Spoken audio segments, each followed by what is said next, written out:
আসসালামু আলাইকুম viewers, welcome back to my channel varieties পেইন্টসে। আশা করছি আপনারা সবাই খুবই ভালো আছেন। আজ আপনাদের সাথে শেয়ার করব পারফেক্ট স্বাদের খুবই মজাদার ডিমের কোরমা তৈরির রেসিপি।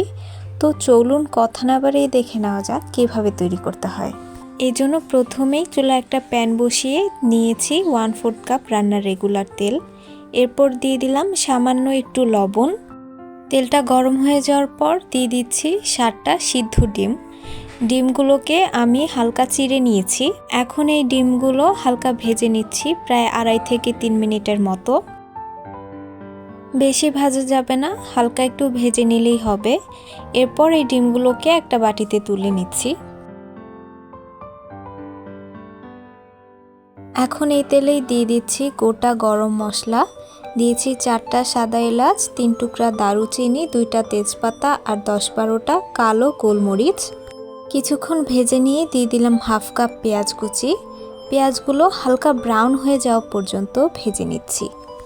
পেঁয়াজ ভেজে নেওয়া হয়ে গেলে দিয়ে দিলাম 1/2 চা চামচ রসুন বাটা আর 1/2 চা চামচ আদা বাটা। এখন এই আদা রসুনের কাঁচা স্মেলটা চলে যাওয়া পর্যন্ত ভেজে নিচ্ছি।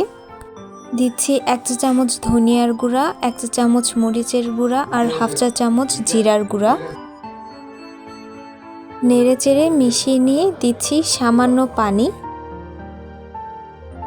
এখন এই মশলাটাকে নেড়ে প্রায় 2 থেকে 3 মিনিটের মতো কষিয়ে নিতে হবে।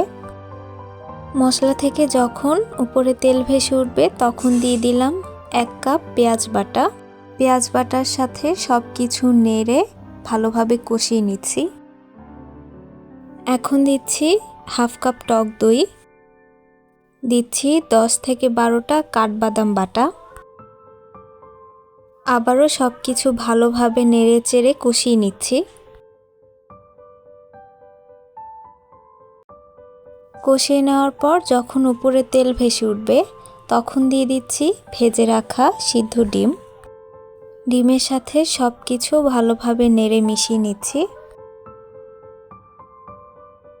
এখন দিচ্ছি প্রায় 2 কাপ লিকুইড দুধ।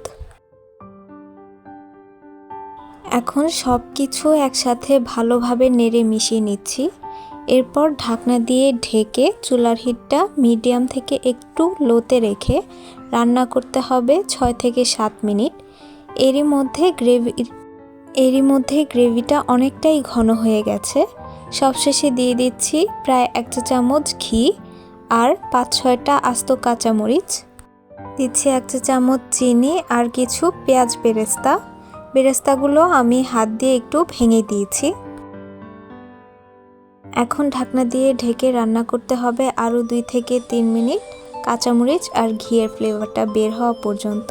তো রান্নাটা একদম রেডি। আপনারা দেখতেই পাচ্ছেন কত সুন্দর একটা কালার এসেছে আর দেখতেও কিন্তু অনেক টেস্টি মনে হচ্ছে। সো ভিউয়ার্স, এই ছিল আমার আজকের রেসিপি। আশা করছি আজকের রেসিপিটা আপনাদের ভালো লেগেছে। ভালো লেগে থাকলে পাশে অবশ্যই একবার ট্রাই করে দেখবেন। আমার চ্যানেলে নিউ হয়ে থাকলে সাবস্ক্রাইব করে প্লিজ আমাকে সাপোর্ট করবেন। আজকের মতো এখানেই বিদায় নিচ্ছি। আল্লাহ হাফিজ।